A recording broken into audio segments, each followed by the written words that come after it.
조갑제TV 시청자 여러분 안녕하십니까? 저는 조갑제닷컴의 조세별입니다. 지금 시각은 2022년 5월 13일 밤 9시를 가리키고 있습니다. 더불어민주당의 성범죄가 여기저기서 터져 나오고 있습니다.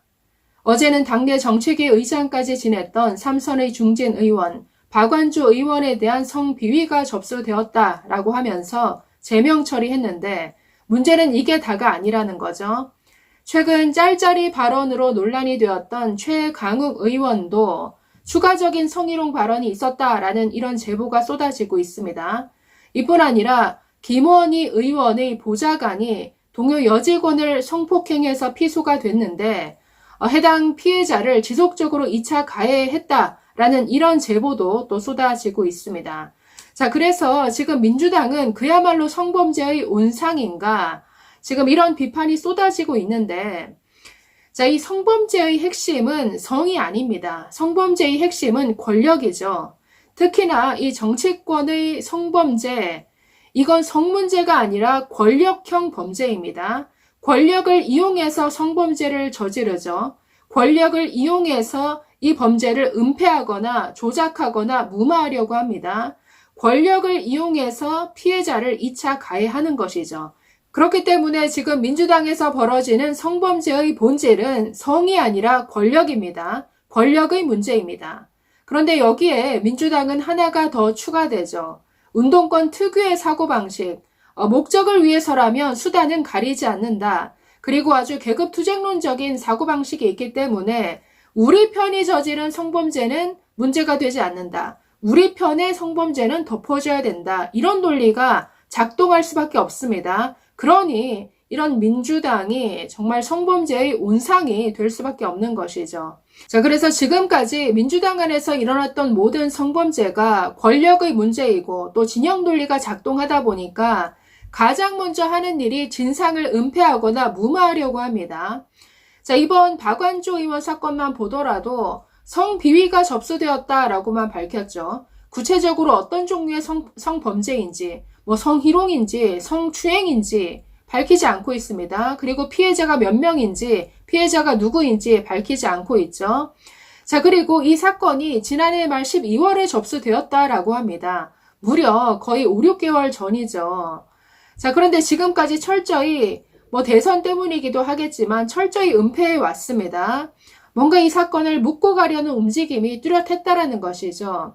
박 의원 본인도 뭔가 피해자를 설득하는데 초점이 맞춰져 있었던 것 같습니다. 나아가서 이 피해자의 사직서를 만들어서 대리 서명까지 해서 국회 사무처에 제출하라 이런 지시까지 한 것으로 알려져 있습니다. 자, 그래서 피해자가 이런 움직임 때문에 아주 긴 시간 고통을 받아왔던 것으로 보입니다. 항상 이런 패턴이 민주당 안에서 반복되어 왔습니다. 고 박원순 시장 때도 마찬가지고 2020년 부산시장이었던 오거돈 전 시장도 당시에 총선 직전에 이 사건이 발생했죠. 오거돈의 성추행. 그런데 그때 아주 철저히 은폐했습니다. 한참 지난 후에 이 사건이 드러났는데, 그래서 항상 사건이 터질 때마다 뭔가 진상을 은폐하고 무마하고 덮기에 급급한 이런 모습이 항상 반복되는 특징을 볼 수가 있습니다. 자, 이뿐 아니라 항상 피해자에 대한 2차 가해가 이루어지죠. 항상 민주당이 뭔가 자기 편을 보호하려는 그런 운동권적인 아주 계급투쟁론적인 이런 시각. 항상 자기 편은 옳아야만 되는 거죠. 그러다 보니까 이 피해자가 거짓말하는 거다. 피해자가 나빴어. 이 피해자에 대한 2차 가해가 항상 이루어집니다. 그게 가랬던 게 고 박원순 시장 때의 일인데, 당시 이 여성운동을 했던 의원까지, 당시 대표적으로 남인순 의원이 있죠.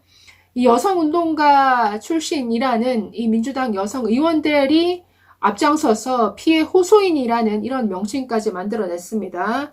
그리고 당원까지 바꿔가면서 내지 말아야 될 선거에 후보까지 내는 이런 일이 벌어졌는데, 자, 그래서 진상을 은폐하고 무마한다. 또 피해자에 대한 2차 가해가 이루어진다. 이런 패턴이 계속 반복되고 있습니다. 자, 이번에 최강욱 의원의 그 짤짤이 발언 논란이 있었습니다. 참 입에 담기도 민망한 이런 일인데 버젓이 공개된 이런 회의석상에서 이게 짤짤이냐 아니면 쌍디귿이냐 이런 발언으로 정말 웃지 못할 해프닝이 벌어졌는데 지금 최강욱 의원에 대한 이 성희롱성 발언도 이게 다가 아니다. 그동안 스탁에 더 있다. 지금 이런 제보가 쏟아지고 있다라고 합니다. 자, 그 짤짤이 발언이 나온 게 지난달 28일입니다. 그런데 그에 앞서서 26일에도 국회 법사위 회의 대기 중에 이 최 의원이 동료 의원을 지칭해서 성적인 발언을 했다라는 이런 제보가 또 나왔습니다. 자, 이뿐 아니라 다른 의원, 보좌진, 당직자들이 다 있는 자리에서 이 최강욱 의원이 여성 보좌진들을 향해서 그 외모를 품평하고 외모를 비하하는 발언을 한 번도 아니고 수차례 했다. 지금 이런 제보도 쏟아지고 있습니다. 자, 이런 의혹에 대해서 최강욱 의원은 아주 극구 부인하고 있습니다. 페이스북을 통해서 도저히 묵과할 수 없는 날조가 이어지고 있다. 악의가 느껴지는 날조다라고 하면서 아주 극구 부인하고 있는데 글쎄요, 지켜봐야겠죠. 그동안 이분의 행태를 보면 뭐 얼마든지 잊고도 남을 일이 아닌가 싶은데 글쎄요, 좀 지켜봐야겠습니다. 자, 그리고 또 하나가 더 있네요. 김원희 의원의 보좌관이 동료 직원을 성폭행해서 피소를 당했습니다. 자, 피소를 당했으면 제대로 조사받고 피해자에게 사죄를 해야 마땅한데 합의를 해달라라고 하면서 계속 끊임없이 2차 가해를 했다라고 합니다. 지금 피해자가 여러 매체와 인터뷰를 하면서 그동안 정말 이 보좌진과 그 주변 인물들로부터 너무나 시달려왔다. 아주 그 피해를 아주 극심하게 호소를 하고 있는데 뭐 고소를 취하해달라, 합의해달라, 뭐 여러 루트로 이런 압력이 있어 왔던 것 같습니다. 자, 그래서 지금 한두 건이 아닙니다. 이번뿐만이 아니라 거슬러 올라가면 안희정 지사부터 시작해서 오거돈, 박원순, 자, 이뿐 아니라 그 밑으로 시의원, 구의원으로 내려가면 거의 뭐 2달에 한 번꼴로 터졌다 하면 전부 민주당 소속 의원들이었습니다. 자, 그래서 완전히 성비위의 온상이 된 정말 타락할 대로 타락한 이 민주당, 정말 당을 유지할 자격이 있습니까? 이 정도면 당을 해체해야죠. 어디서 여성 인권을 운운하고 여성을 위한다. 앞으로 이런 얘기 하지 말아야죠. 자, 이에 대해서 오늘 국민의힘 아주 총공세에 나섰습니다. 자, 지금 공동선대위원장을 맡고 있는 김기현 의원은 선대위 회의에서 이렇게 비판했습니다. 박원순, 오거돈, 안희정을 관통하는 성범죄 DNA가 더 기승을 부리고 있다. 성범죄 전문당이라 해도 과언이 아니다. 이렇게 비판했습니다. 자, 오늘 국민의힘에 그 당구 선수로 유명한 차유람 씨가 입당을 했는데 자, 이분도 이렇게 입장을 밝혔네요.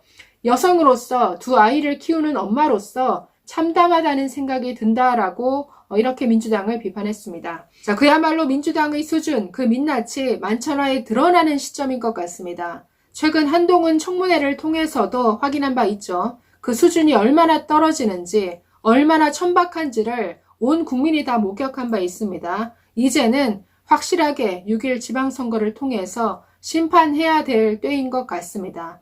이런 사람들이 국회의원 배지를 달고 있고 지방자치를 주무른다? 도저히 용납 안 되지 않습니까? 감사합니다.